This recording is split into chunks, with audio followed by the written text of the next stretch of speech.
नमो नमः।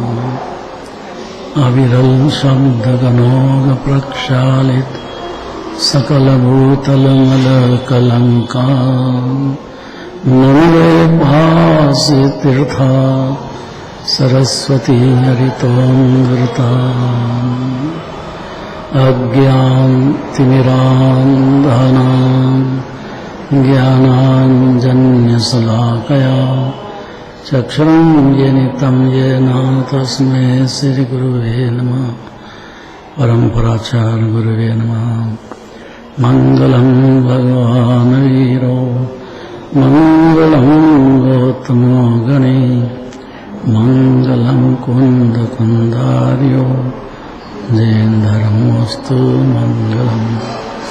नमः समय साराय स्वानुभूत्या प्रकाशते चित्स्वभावाय भावाय सर्वभावान्तरक्षते।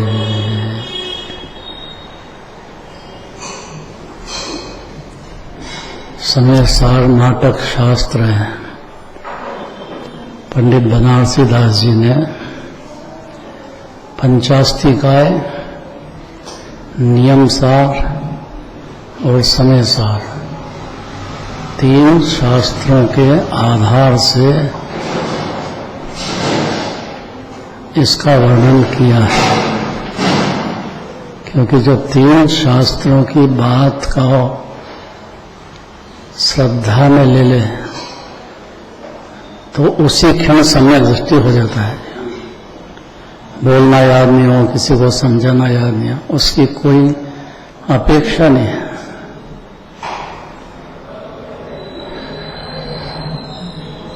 जो कल कहा था कि उत्तम पुरुष की परिभाषा में किसको लिया, ये याद रखना पड़ेगा, नहीं तो आगे गाड़ी चलेगी नहीं। फिर मध्यम पुरुष, अधमाधम पुरुष, उत्तमोत्तम पुरुष, उत्तम पुरुष, ये सब चर्चा नहीं सुन पाएगा जी।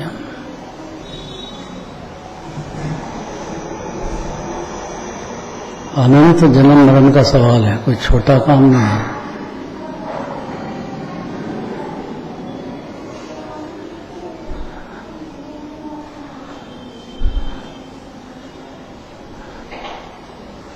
छोटा सा पापा आए, उनकी कुर्सी लगाना है। पीछे नहीं है, पीछे कहाँ है? रखिए बाहर। हाँ ठीक है, बाहर है तो ठीक है। बुजुर्ग हो गए ना, बैठ नहीं सकते नीचे।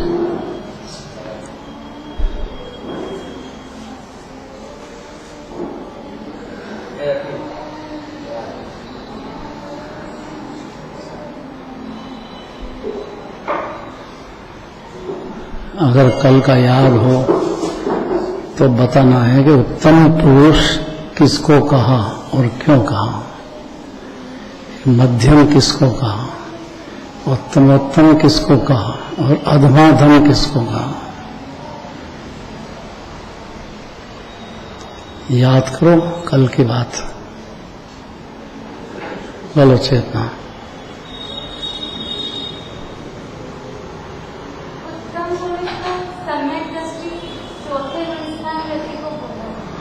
ऐसा कैसे हो सकता है?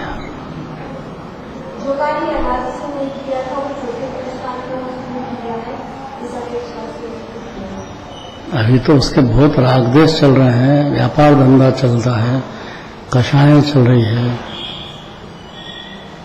उसको उत्तम पुरुष कहें तो अन्याय हो गया ना। तो है क्या? जोर से बोलो आप। क्यों? श्रद्धा की अपेक्षा तो एक खाली श्रद्धा अपेक्षा से क्या मुनिराज से भी उत्तम हो जाएगा ऐसा? अरे क्या बात करते हैं, भागवती देवी को क्या हो गया है? ये तो गजब, लेकिन बात यही है, सत्य तो है। हाँ भरे वो अज्ञानी नहीं रहता है, क्योंकि उसको पता लग गया कि अपनी आत्मा को भूल के दूसरे द्रव्य को अपना मानना ये मिथ्यात्ववश अनंत काल से भटक रहा है। दूसरा द्रव्य को जानो रागद्वेष हो वो दूसरी बात, अपना कब्जा कर लिया, ये कब्जा छुड़ाना चाहते जिन्होंने। क्यों? क्योंकि सम्यक दर्शन ही नहीं होगा। आपका आत्मा आपका है, अनादि अनंत परम पूर्ण परमात्मा है, जो देव घनी में जितना वर्णन करते हैं तो बिंदु ही नहीं हुआ है। आत्मा के अनंत अनंत गुणों के सामने क्या थोड़ा बहुत अरंग भगवान भी नहीं कह सकते। ऐसे निरात्मा को जिसने अपना मान लिया उसको उत्तम पुरुष कहा है जिनागम में। और कोई भी संगी पंचेंद्रिय चार गति में कभी भी किसी भी क्षण हो सकता है। एक बार जिन्वानी उसने प्रेम से सुन ली, बस इसके आगे फिर वो अपने आप इस भव में के 10 भव बाद भी कर लेगा। अभी नहीं जचली तो कोई बात नहीं, प्रेम से सुने तो सही।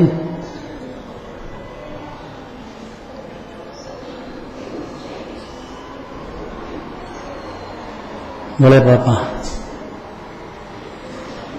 ऐसा क्यों अन्याय कर रहे हैं?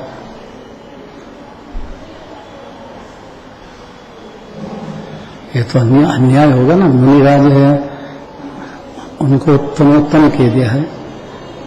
पंचम स्थान वाले तो 11 प्रतिमाधारी, हेलक छुल्लक, उनसे भी उत्तम अविरत एक भी व्रत नहीं है। न वो कहेगा हमसे कि मेरे को व्रत हो गया है। छटा छटी होना अलग बात है, और होना भी तो चाहिए ना। अगर छटा छटी भी नहीं है तो अधमा धम पुरुष की श्रेणी में चला जाएगा। कैसे? पढ़ो।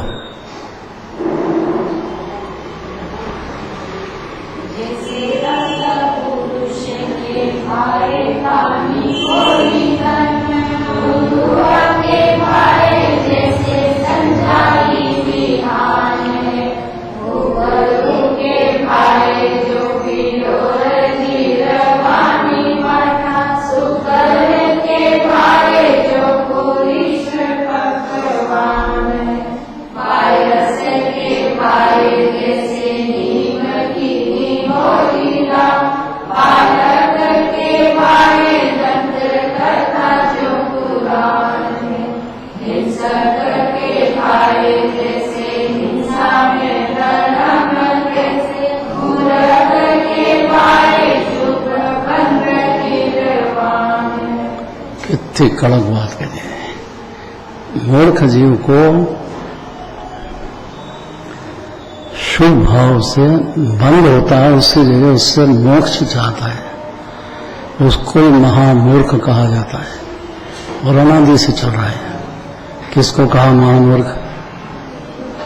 जरा 2-4 बार बोल दो कड़क बहुत है, और ये हजम हो ना, सम्यक दर्शन होगा ही नहीं। या हजम हुआ कि सम्यक दर्शन उसी क्षण होगा, देर नहीं। उसको निरात्मा का प्यार हो जाएगा अंदर ही अंदर, और शांत समुद्र में ठहरने लग जाएगा। जामन डाल दिया उसने, पुण्य भाव को, बंध के कारण को निर्वाण का कारण मानता है। कितनी बड़ी भूल है। और ये चल रही है अनादिकाल से। इसलिए जब जिन्वानी के पास आओ तो उन्हें भी मत करना कभी भूल के भी कि पुण्य भाव से बंध की जगह मोक्ष की जगह एक चारित्र मोह की अपेक्षा से उसको अंदर होते हुए भी अगर सम्यक दर्शन हो गया है तो मोक्ष मार्ग कहेगी। लेकिन पुण्य को उपादेय धर्म ही मान ले तो जिन्वानी सुनने लायक भी नहीं है। बहुत कड़क बात है। बड़े पापा ऐसा क्यों कठोर शब्द क्यों वापरते हैं? बड़ी मुश्किल से तो मंदिर आते हैं, पूजा रचाते हैं, 6 आवश्यक करते हैं, और व्रत तब करते हैं महाव्रत अंगीकार कर लेते, मैं ग्रेड तक चले जाते हैं, ऐसा बढ़िया पुण्य। और उसको कहते हैं कि अधमाधम अधम के दिया, अधमाधम के दिया, बस वो तो ठीक है। अधम पुरुष का स्वभाव कह दिया, आगे तो और कलक आएगी। अधमाधम कहाँ पे?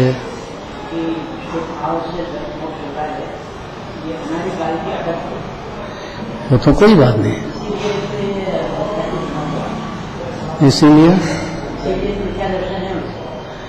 तो पहले पूजा पाठ नहीं करता था, पहले ही नहीं मंदिर ही नहीं आता था, अपना बच्चा ही नहीं आता था। कितनी बार आया मंदिर भी निर्भर धारण किया, माना नहीं है। किसी को भी उससे क्या काम है? यहाँ तो जीव मात्र की बात चल रही है। भाई मतलब सुहाय है, सुहाय में भी कोई तकलीफ नहीं है, लेकिन उसको मोक्ष मार्ग मानता है। सम्यक दर्शन ज्ञान का कारण आता है, ऐसा समझ जाए तो थोड़ी अज्ञान है। आता भी है, होता भी है, करता भी है, कर्म का उदय भी आता है, फल भी भोगता है, उससे कोई मिथ्या दृष्टि नहीं होता है।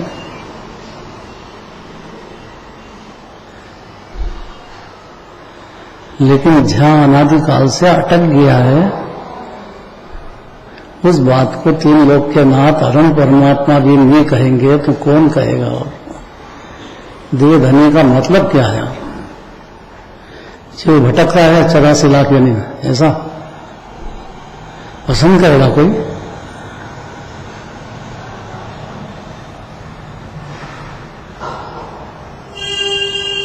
ऐसा मुंह लटका के मत बैठो, प्रेम से बात करो, नाराज होकर मत बैठो, क्योंकि यहां भी प्रसन्न नहीं हुआ तो कोई ठिकाना नहीं प्रसन्नता का। कुटुंब परिवार हो, कोई सब ठगों की टोली है, ज्यादा देर रहती नहीं है। इतना तो सुन लो कम से कम, मानेंगे तो ही नहीं, और सुनने की आदत तो डालो कि अपन परिवार के बीच में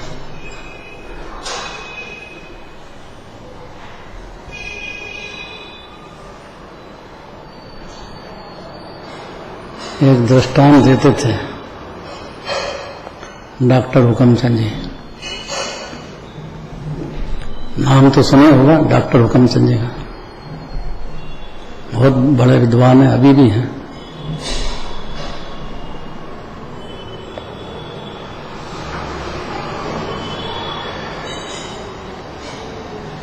रेल को कोई मुसाफिर 4-5 बैठे थे रेल में, रेल से उतरे, एक कार में बैठ गए पांचों। इतने चारों तरफ से पुलिस वालों ने घेर लिया उसको।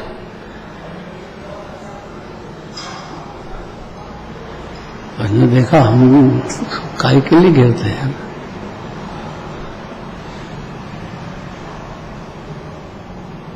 पूछा उन्होंने कि भैया हमारी क्या गलती, आप हमको काहे के लिए, तुम इस गाड़ी में बैठे थे कि नहीं? अरे हाँ, इसी गाड़ी में बैठे थे, वहीं से तो उतरे हैं। तो उतरो जरा, बाहर आओ। देखा तो उसमें तो जो होते ना स्मगलर, स्मगलर मतलब है वो नशीले पदार्थ, ड्रग्स वगैरह होंगे। स्मगलर किसको कहते हैं? अरे अंग्रेजी में है, हिंदी में तो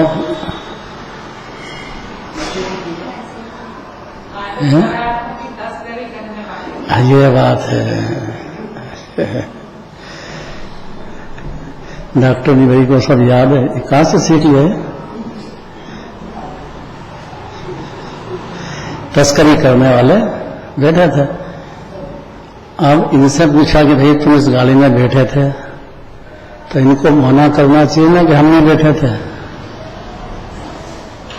वो इतना नहीं समझ पाए, जैसा पहले हिंदुस्तान में पुण्य को है कहा, क्यों ये नहीं समझ पाता है बेचारा, समझ जाए तो अज्ञानी रहता नहीं है।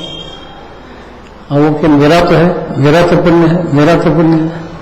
इसमें लड़ सके, हाँ मैं बैठा था इसी गाड़ी में आया हूं, तो उसको ले जाएंगे पुलिस थाने में और कई दिनों तक मुकदमा चलेगा। जब तक उसका इलाज नहीं होगा तब तक उसको रोज आना, उपस्थित रहना पड़ेगा। ऐसा है ये पुण्य भाव।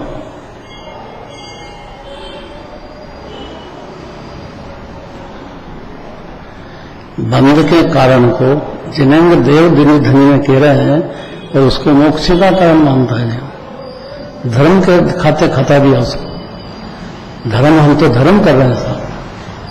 भाई धर्म कर रहे हो तो पुण्य बंधेगा, इतना नहीं सुनते हो जिनवानी से कि पुण्य भाव और पाप भाव दोनों से बंद होता है। इतना सुनते हो तो ले रहे हो बिल्कुल कि भगवान को सुनाना है बस। तो भगवान को सुनाते हैं तो वो सुन लेंगे, वो नहीं सुनेंगे। वो जो सच्ची बात है वो जिनवानी में कहे गए हैं। आपको सुनना है, भगवान को थोड़ी सुनाना है। आपको मतलब किसको? आप मने कौन? आप मने कौन है? मैं मतलब शरीर के आत्मा। तो आत्मा है कि नहीं? कोई देह में कुछ भी नहीं है, नहीं सोचता है जीव, क्योंकि मिथ्यात्व का गरल जबरदस्त है। उसका बड़ी भरी शराब है, मोह की है मिथ्यात्व। इसलिए कहा कि नोरख के भावे शुभ बंध निर्वाण है। इतनी कड़क बात है और यह रोज सुनना पड़ेगी। जब भी जिनवानी के पास आओगे, कोई भी ज्ञानी बैठा होगा तो यह बात कहे बिगड़ रहेगा नहीं, और एक बार नहीं बारंबार कहेगा। तो इसको सुन करके कोई मूर्ख पुण्य भाव छोड़ के पाप में लगे तो ये उसकी गलती है। लगेगा तो कोई बात नहीं, नरक पशु गति रूलेगा, अनादि से रूल रहा है, कौन रोके उसको। और पुण्य भाव को धर्म में मान के बैठ गया तो भी चार गति में रूलेगा। मूर्ख तो फिर भी है, अधम पुरुष।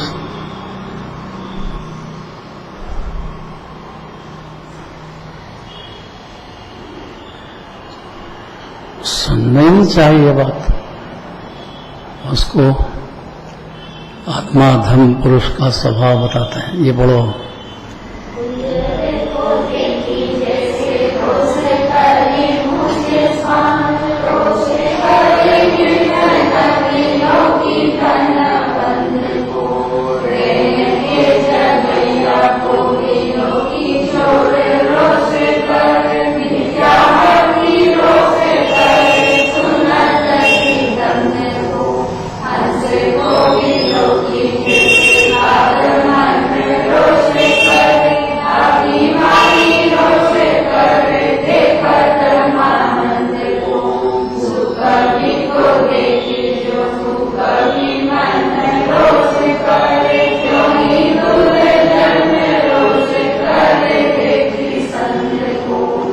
जी बड़ो।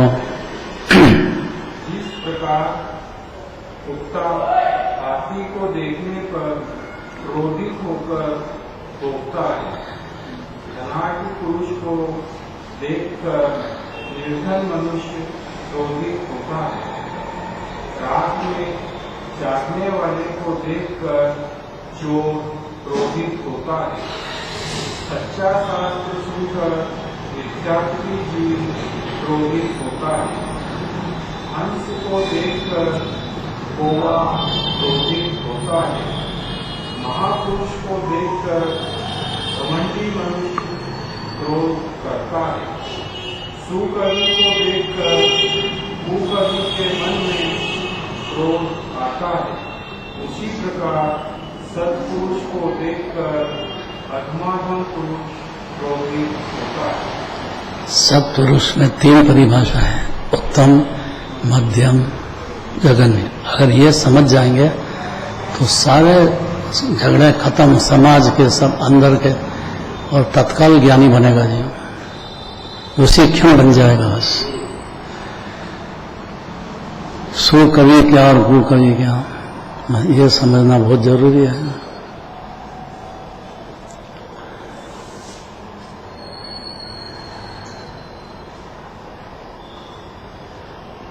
कौन बता देगा? कल खूब चर्चा तो चल गई है इसमें।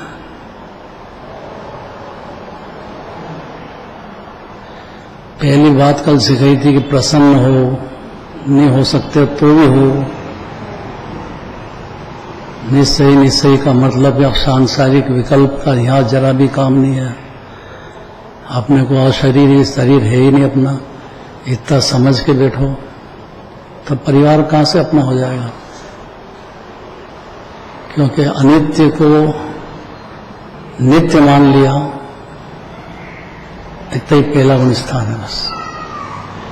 और जो भी कुकवि होगा वो सुकवि को देख करके या ज्ञानी को देख करके अज्ञानी क्रोधित होगा ही।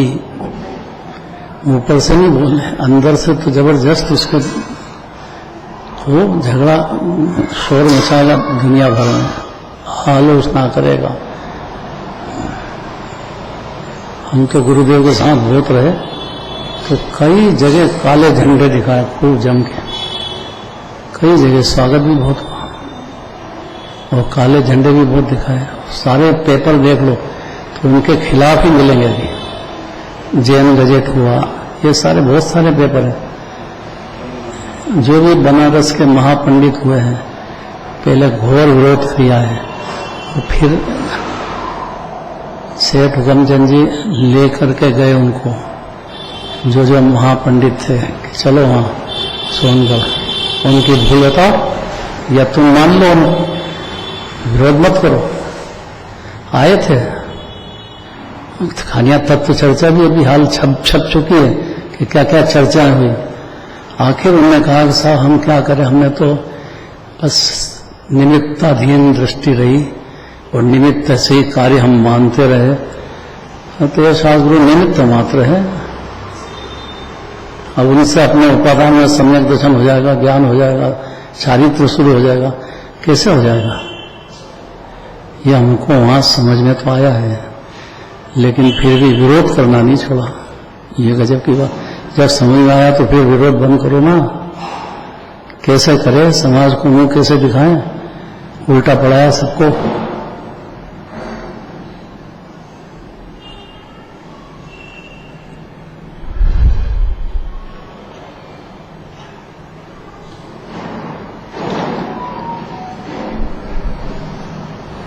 बहुत बड़े बड़े दृष्टांत, बहुत कड़क दृष्टांत है। अपन तो फिर से बोले तो तकलीफ हो जाए ज्यादा। फिर से कहते हैं एक गाथा और देखो, टाइम तो हो गया है, फिर इस गाथा को तो पढ़ ही लेते हैं। चलो टाइम हो गया, इसलिए कहा कि सबको शांति हो जाए, कि चलो छुट्टी हो यार, बहुत हो गया।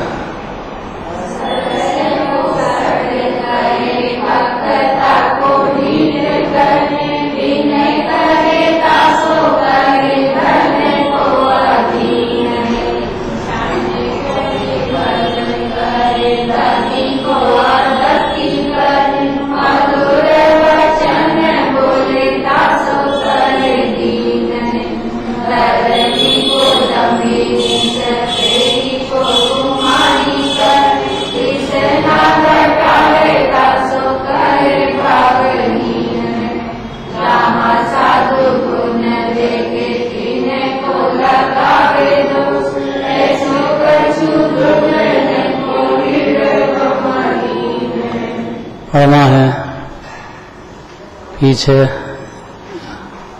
एकदम पीछे कौन बैठे हैं? इधर, अरे उधर, हाँ सहेली सहेली सहेली, हाँ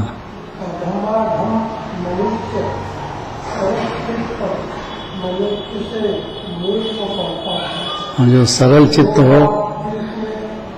हाँ चलो ठीक है।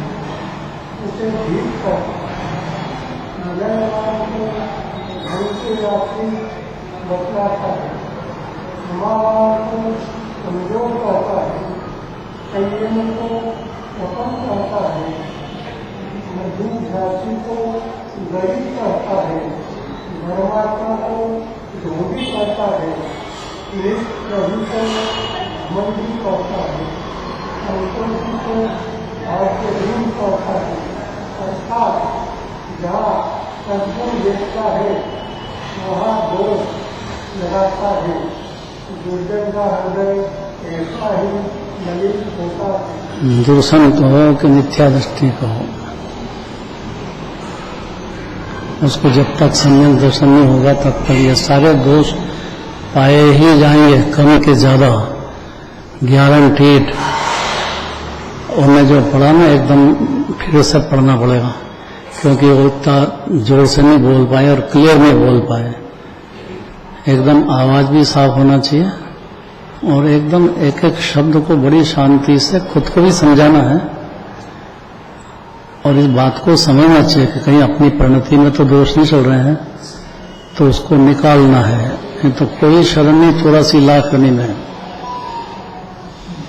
बड़ी महाभाग्य से जिनवाणी सुनने को मिल गई है। हाँ, कौन पढ़ेगा इधर से? बोलो, कोई भी पढ़ो, क्या आप ही कहो? तो मैं तो कह रहा हूँ, ये बोलो। हाँ, दिनेश जी के घर से। क्या नाम? इंदु भाभी। नाम ही भूल गया, तो आने ही बंद कर दिया तो अपन क्या करेगा? हाँ,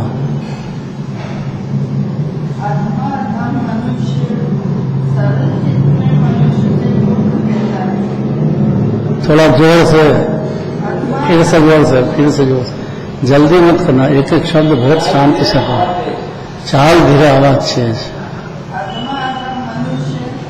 सरल चित्त मनुष्य से मूर्ख रहता है, जो बात की खत्म हो गई उसे जीत देता है।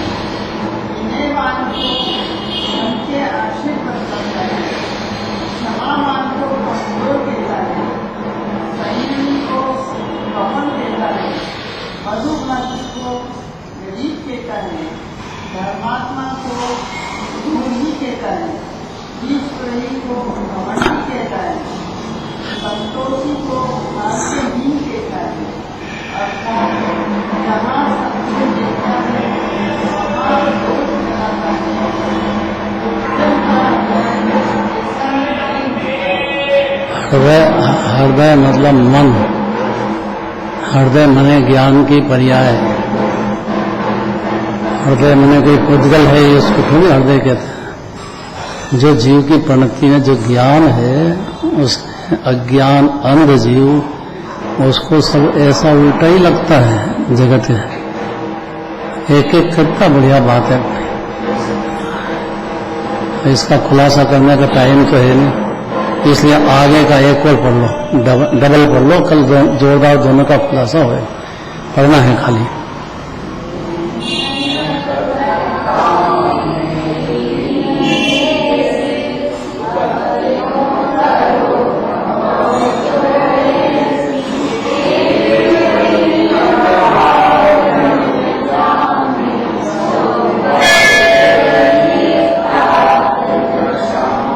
कभी सुनते ही नहीं कि 6 द्रव्य स्वतंत्र है। एक एक जीव का परिणाम उस स्वतंत्रता से एक समय के लिए हुआ है। मिथ्यात हो कि सम्यक हो कि अनंत हो कि सिद्ध हो, पर्याय तो एक समय की है। हृदय मैंने उसके मन में ये बात जमती नहीं है, इसलिए उसको कर्ता बुद्धि का सर्प डसा हुआ है, चैन नहीं उसको। मंदिर में इतनी देर बैठ गया तो बड़ी मुश्किल से करने कैसे आ गया हो। कोई माँ बाप के संस्कार होंगे, कोई पाठशाला के संस्कार होंगे तो आ गया, नहीं तो आना भी मुश्किल है। पाठशाला बिगड़ तो कोई हितकारी है ही नहीं जीव का। उसके अंदर जो सिखाते हैं, कहेंगे छोटे बच्चे कैचअप कर लेते हैं, मुनिराज बन जाए, कोई रोकने वाला नहीं उनको। पाठशाला का इतना महत्व है जबरदस्त। आपने विजय वर्गीय तो यहाँ पाठशाला नहीं तैयार हुआ, खूब बैठा पाठशाला में, पूरा पलट गया एकदम। विजय वर्गी से लगा कि सीधा पक्का धर्मात्मा हो गया तो काहे की देन है भैया तेरे को, नहीं बैठा पाठशाला में। तू कहेगा मेरे तो सोनगल की देन है। सोनगल की बात तो समझने लायक, सुनने लायक भी पाठशाला में बनाया है। कभी उपकार नहीं बोलना पाठशाला का, और पढ़ाने वाले सर का भी उपकार नहीं बोलना चाहिए। बहुत बड़ी त्याग करते हैं और छोटे बच्चे को गढ़ना, और माँ से ज्यादा तो पाठशाला का सर या महिला पाठशाला में लेती हो उसका उपकार मानना चाहिए, क्योंकि उपकारी का उपकार ही नहीं माना है। तो बुआ क्या कहती है उसको, उपकारी का उपकार नहीं माना तो है?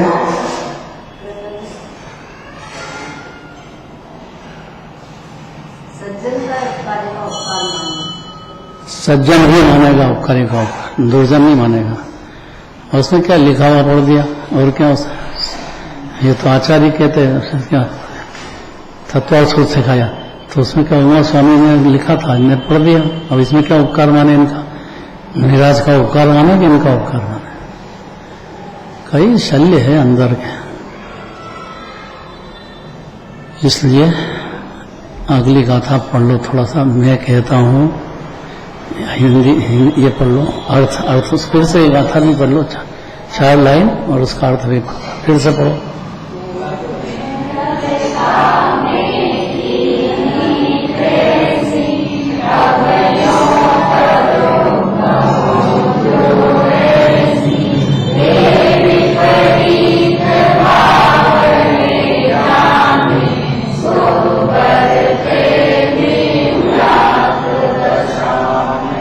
रोटी बनी, बढ़िया बन गई, किसने बनाई? किसने बनाई? तो भगवानी कहेगी कि हमने बनाई। तो सासू जी ने जो इतनी मेहनत की मंदिर में उसमें बैठ करके, उनका कोई उपकार नहीं, उन्होंने कोई मदद नहीं की, सबको हजम करके मैंने किया।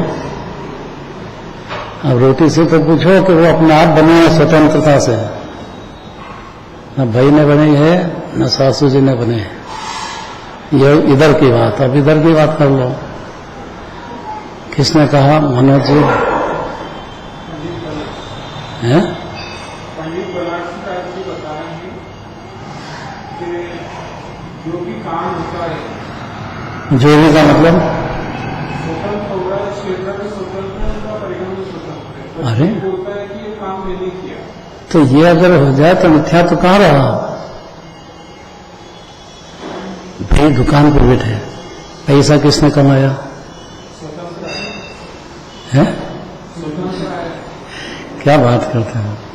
तो फिर व्यक्ति का वास्ते स्वतंत्र तो है? नहीं, निमित्त तो है, लेकिन निमित्त तो बैठे का के लिए, तो अपना राग मंजूर करो कि ये मेरा अपराध है, मेरे राग हुआ है, यहां तक तो ठीक है, ये सज्जन का है, लेकिन मैंने ही किया है, बस वहां तक मिथ्या दृष्टि है।